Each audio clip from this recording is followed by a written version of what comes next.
Hey kiddos, Trowbro is back with another e-learning with Trowbro, and today we're going to be looking at Harry Potter and Hermione Granger. That's right, if you're a Potter fan, then I want you to get your pencil wands ready and let's learn how to draw a chibi style. Chibi is like a Japanese word that means like cute or adorable, and these drawings are pretty cute and adorable. So let's go ahead and get started. Alright, so I got my picture of Harry Potter riding his Nimbus 3000, and, well, actually I don't think it's a Nimbus, I think it's just a normal broom, but I like to think it's a Nimbus. And I went ahead and traced over the simple shapes that make up Harry's head and his body, and I'm going to get rid of the original drawing, because when I draw, I'm not really looking at all the complicated shapes and lines that I'm seeing. I want to break it down into simple shapes that I can recreate very easily. And so now I'm going to take a pencil and I'm going to start drawing very lightly. That means I'm not going to be pushing down really hard. And I'm going to start, kind of whistled there for a second. I'm going to start with his head. I'm going to make sure that I get it about the right size as the one on the left. Now whenever I'm drawing a head, I always make sure that I draw that little plus sign. This is kind of like a crossbar, and it's going to help me make sure that his mouth and his eyes are lined up and the right shape. I'm always going to erase it, so that's why it's very important that I draw lightly. I'm not pushing down hard on my pencil because I know I'm going to erase this line later. You'll see them in a lot of drawing books, and the reason why is just to help you make sure that things are in the right proportion. That means the right size and relationship. Now, coming off of Harry's head, okay, looking at that little line, that crossbar, comes his cloak. It's kind of flapping in the wind right here, and it's kind of like a weird triangle shape.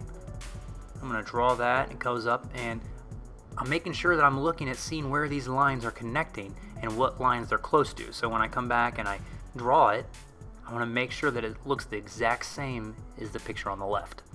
Alright, so real quickly, I'm going to draw some of these simple shapes that I see. So at the end of his cloak, right before the bristles of the broomstick, I see a little rectangle, and then for his sleeve, it's another little rectangle, and then his feet and his little leg right there kind of arches. They're kind of U-shaped. Alright, so I'm going to just draw those little U-shapes right there, and, or looks kind of like maybe a backwards C. A U and C, very similar. Draw them, and then I'm going to draw my broomstick. I want to try to make sure that my broomstick is a straight line. I'm really looking at that little empty shape between his cloak, his arm, and his the broomstick. There's like a little empty white triangle. I want to make sure that I capture that little triangle shape. Sometimes when I'm drawing, I realize that I make a mistake, or maybe something's not in the right spot, so I got to erase it and redraw, like the back of his cloak right there. Maybe it should have been a little bit shorter. So go and draw that little rectangle, and then I'm going to go ahead and draw the bristles of the broomstick, which kind of look like a football shape. Looks kind of like he's also maybe riding on a paintbrush maybe, before I do all the little details. Now if you wanted to at this point, the body shape could be anybody. So if you wanted to stop right now and kind of fast forward and learn how to draw Hermione's face, you could put Hermione riding the broomstick if you wanted to, and have Harry Potter standing. You could switch their heads right now, because their head shapes are about the exact same. So you could just pause right now, fast forward. But right now I'm drawing Harry Potter on his broomstick, and so I'm going to be looking at that little crossbar, that little plus sign right in the middle of Harry's face, and I'm making sure that those circles are nice and round, and I'm looking at like how far they are from the sides of his face and where his ears are. Drawing very lightly, make sure I get those nice and round, get the pupils done. Now, unlike a lot of the other drawings, Harry Potter has no like reflections, at least this really cute version of Harry Potter. There's no pupils, there's no reflection, or maybe it's all pupil, so it's just a big black dot. That's everything. And his eyebrows just ride the top of his glasses right there. And then I'm going to draw Harry Potter's hair, his big mop top. Alright, now, I'm not going to just draw little triangles wherever I want to. I'm going to go ahead and look, and I can see that there's like 4 little bitty shapes that make up his like hair covering his forehead. There's one on the left, and then his little scar, and then it's got 3 little ones on the right. I want to make sure I'm trying to put them in the right spot, so I'm using that little line down the middle of his face to help me draw it, and I'm using the sides of that circle that I drew too to make sure that I'm drawing, and then that one goes right to where his eyebrow and his eye is, and that should help you draw him exactly where you need to. Alright, now I'm going to draw the top of his head. Kind of comes up from like beside his glasses, where his glasses go to the end, and then kind of just goes around and kind of goes up, and you kind of have a part where his hair separates right there, and it's kind of on the left side, kind of goes in, and then comes out on the other side, and goes a little bit wider. Yep, I'm just drawing exactly what I see on the left the best I can, and that's how you do it. Alright, now I'm going to draw a little sleeve on his arm real quick, which is just a simple line going down. And then I'm going to draw the little bristles on his broomstick. And what's nice is there's just three little like mountain shapes, kind of three little triangles sticking out. The middle one is the biggest, so make sure that one sticks out the most. And if you can look on the left, you see that little shape. Kind of makes like a shape, that white shape in between the blue line and the bristles of the actual real drawing. There's that little white shape. I want to make sure that I'm trying to copy that shape as best I can. Might have to redo some of this broom because I don't feel like it's straight. This is what happens when you draw with a pencil and not a ruler. You have to just eyeball it and do the best you can. Alright, it's a little bit sloppy, but that's alright. I'm going to clean it up later. Now I'm going to go around my drawing and push a little bit harder on my pencil to make sure that I define all the lines that I want to keep. If I want to keep a line, I'm pushing a little bit harder. Now if you wanted to color this, you could color with a Sharpie and then color with crowns or markers. Or you could paint it. Just make sure if you're painting it or using markers, do black last. Because sometimes if you do black first, it can kind of bleed and mix with the other colors. So I always do black last. But I'm just using a pencil. I'm going to kind of shade this all in. Do his eyes, kind of fill those in, and his glasses, and his chin, and start his hair, and then... I just realized I forgot Harry Potter's scar, which is a little Z right there on his forehead. So I'm just going to draw that. If you want to, you like turn your paper so it's easier to draw, because you guys draw Z's all the time. 26th letter of the alphabet. Draw that real quick, and then I'm going to go on and keep on shading my picture of Harry Potter. And I'm going to speed this up a little bit, just so you don't have to sit here and waste your time watching me color this in. But I'm just shading it in, darkening all of the lines that I want to keep, coloring in his cloak, which is nice and black. Alright, now my favorite part, cleaning up my drawing, erasing all the mistakes that I made, all the lines that I kind of drew, but they were kind of the wrong angle or the wrong shape. So now I can clean that up, and it will start to look just like the picture on the left. And then I have a finished Harry Potter. So now it's time to move on to Hermione. So you can get another piece of paper out, or you can just like draw her right next to Harry. It's up to you, your choice. Do what you will. Alright, so I'm going to do the same thing with Hermione that I did with Harry. I'm going to pull up her picture, and then I went ahead and I traced the simple shapes that make up Hermione. And I'm going to get rid of the picture with all the details, and I want to look at the shapes that make up Hermione's head and her body and her hair. And they're really geometrical shapes. Very round, very rectangular, pyramidal. I don't know if that's a word. Pyramidal. I turned pyramid into an adjective. Pyramidal. Alright, now I'm going to start drawing her head.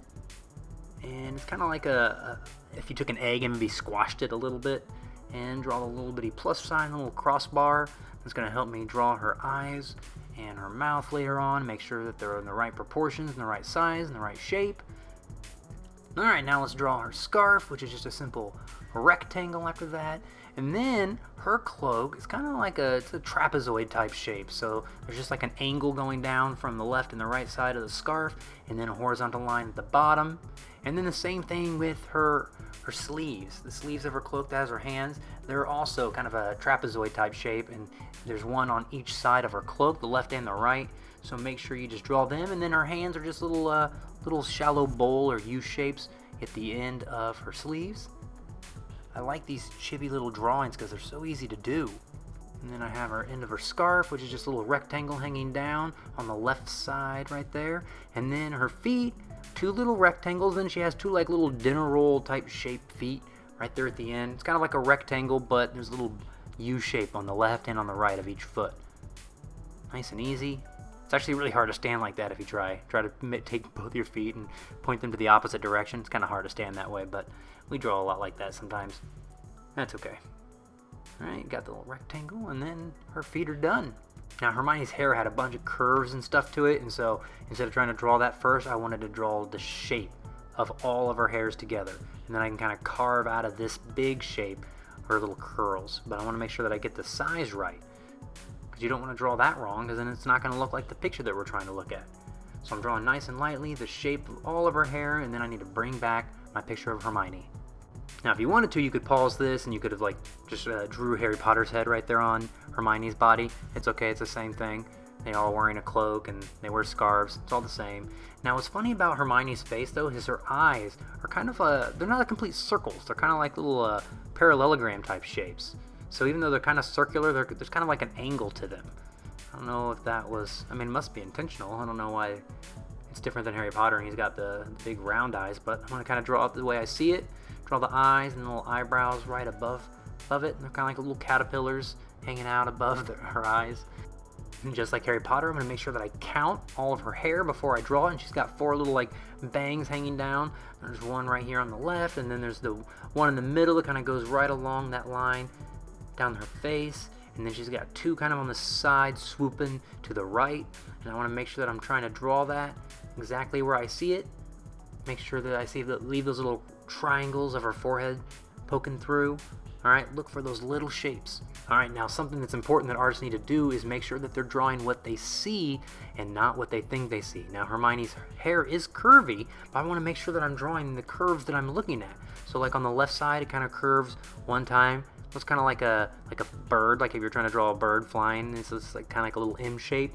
Alright, and she's got the same one on the right side too. That's it. Don't just draw a bunch of curves because her hair's curvy. Make sure that you're drawing it as you see it. There's 2 curves on each side of her face. Alright? And then I'm going to draw the curves on her head. And so her hair kind of comes down, then it has a couple little curves, and I'm counting them, and I'm going to look at those little white shapes. Like look on the picture on the left, and you can see the blue line, and then you can see the shape of her hair. And in between her hair and that blue line, there's those little shapes. You want to make sure that you're trying to draw those shapes as you see them. Kind of count them, count each curve, and make sure that you're doing it. I'm kind of skipping from left to the right, to the left and the right, to make sure that I'm drawing what I see. Alright, I got the basic shapes out of the way. Now I just need to go in and do those little details, the stripes on her scarf, and then she has a little triangle right there, her dress shirt, and then the Gryffindor patch right there. Luckily you don't have to draw any symbols in there, it's just a little shield shape. Alright, and then I get to go in and color and shade it in. Alright, I'm going to speed this up. Now if you want to, you can just push down hard with your pencil, or you can color it with Sharpies, markers. Color it however you want. Alright, but I'm just going to be using a pencil for mine.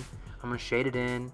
Her hair's a little lighter, and then I'm going to shade in the parts of the scarf, and then her cloak and her eyes and her boots are all black, so I'm pushing the hardest there because I want it to be the darkest I can get it. And I'm trying to match the tone and the shade of each one of the colors. Sometimes it's hard to match a color to a gray tone, but you do the best you can. Her hair, I think, is lighter than, you know, the dark orange of her scarf, and so I'm going to try to copy that the best I can. Alright, I think I drew Hermione pretty good because I don't feel like I have a whole lot to erase. I mean, there's a few things, but it shouldn't take me very long to erase and clean up my drawing, and I think it's all finished now. And let's go ahead and pull up Harry and Hermione together and see the drawings that I have created. Now remember, I'm working in Photoshop, so I can just copy and move things. So I'm going to move Hermione over here because I drew, you know, Harry Potter on the same. Bring up his layer, and then there we go. We have my picture of Hermione and Harry Potter from the Harry Potter books. Alright, this looks nice. Well, kiddos, I hope you had fun drawing Harry Potter and Hermione. Make sure that you keep drawing and keep practicing, and if you want me to showcase the drawing that you made of Harry Potter or Hermione, you can have your parents email me at this email address right here. It's my school email address, and I will feature it at the end of my video like I am with some Tom and Jerry drawings from last week. Alright, so I will see you next week.